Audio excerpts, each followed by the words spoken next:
ধন্যবাদ। সুপ্রিয়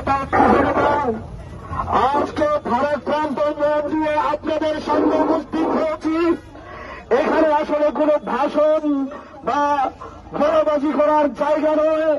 আজকে একটিমাত্র উদ্দেশ্য, সেই উদ্দেশ্য হল ফিলিস্তিনের গাজার রাফায় ইসরায়েলি হায়ানাদে নৃশংসতা যে হত্যাকাণ্ড চালিয়েছে তার প্রতিবাদ করা। সম্মানিত হাজিরিন, আপনাদের সকলের উদ্দেশ্যে একটি কথাই বলতে চাই।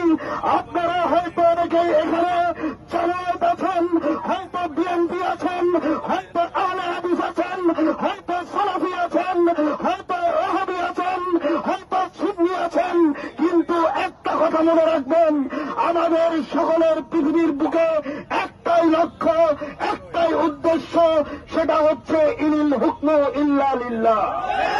অর্থাৎ একমাত্র আল্লাহর শাসন ব্যবস্থা,